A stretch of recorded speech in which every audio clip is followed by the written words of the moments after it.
আমি একবার তো বলে দিচ্ছি, সেইভাবে সেই নিয়ম মাফিক ফর্মটা পূরণ করবে। হ্যাঁ, ফর্মের প্রথমে প্রত্যেক ইলেক্টরের বা ভোটারের তাদের নাম, এপিক নম্বর, তাদের পার্ট নম্বর সবই দেওয়া আছে, সবই দেওয়া আছে। পাশে যে এপিকে যে ফটোটাও আছে সেটাও লাগানো আছে। শুধু ডান সাইডে একটা সাম্প্রতিককালের তোলা রঙিন পাসপোর্ট সাইজ ফটো লাগাতে হবে। তারপরে ফর্মের যে উপরের যে পার্টটা আছে সেখানে তার জন্ম তারিখ, আধার নম্বর, এটা ঐচ্ছিক আছে, দিতেও পারে নাও দিতে পারে। মোবাইল নম্বর অবশ্যই দিতে হবে, একটা মোবাইল নম্বর, একটা ফ্যামিলির একটা মোবাইল নম্বর অবশ্যই দিতে হবে। তার পিতা বা অভিভাবকের নাম, যার ফর্মটা পূরণ হচ্ছে তার বাবা বা কোনো গার্জিয়ান থাকলে তার নাম, পিতা বা অভিভাবকের এপিক নম্বর মানে ভোটার কার্ডের নম্বরটা, তার মায়ের নাম, মায়ের এপিক নম্বর যদি থাকে মানে ভোটার কার্ডের নম্বর যদি থাকে, তার স্বামী বা স্ত্রীর নাম লিখতে হবে এখানে। স্বামী স্ত্রীর যদি এপিক নম্বর থাকে তাহলে তার নম্বরটা। এবার যার ফর্মটা পূরণ করা হচ্ছে তার নাম যদি 2002 সালে ওই লিস্টে থাকে তাহলে তার বাম সাইডটা পূরণ করতে হবে। শুধু বাম সাইডে যে আছে নির্বাচকের নাম, মানে সর্বশেষ এসআইআর হয়েছিল 2002 সালে, সেই 2002 সালে যে নামটাই ছিল সেই নামটাই, ভুলও যদি থাকে সেই ভুল নামটাই লিখবে। পরবর্তীকালে হয়তো সংশোধন হয়েছে, কিন্তু সেই সংশোধিত নামটা না লিখে ভুল যে 2002 সালে যে নামটা ছিল সেই নামটা তুলতে হবে। সেখানে যদি ভোটার কার্ডের নম্বর মানে এপিক নম্বর যদি উল্লেখ থাকে সেটা লিখে দিতে হবে।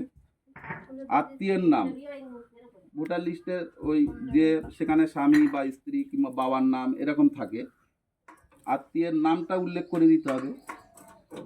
সম্পর্ক, অর্থাৎ স্বামী হবে কি স্ত্রী হবে কি কন্যা হবে, হ্যাঁ, সেই সম্পর্কটা উল্লেখ করতে হবে।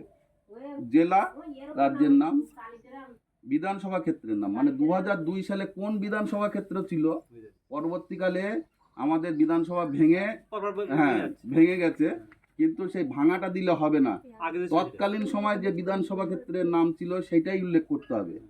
সেই সময় বিধানসভা ক্ষেত্রের যে নম্বর ছিল, প্রত্যেকের নম্বর আছে, নম্বরটা উল্লেখ করতে হবে।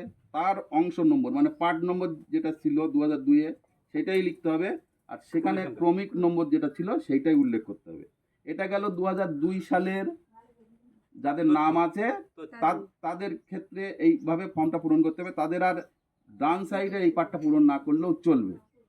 এবার 2002 সালে কারো নাম ছিল না, কিন্তু তার বাবা মা বা অন্য ঠাকুরদা ঠাকুমা এদের নাম, হ্যাঁ, যেমন তোমার ক্ষেত্রে 2002 সালে ছিল না, 2002 সালে বাবা মায়ের নাম ছিল।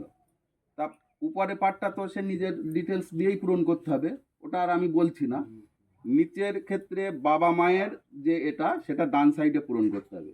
যেমন নাম, নিজের নাম না কিন্তু বাবার নাম, বাবার এপিক নম্বর যদি থাকে।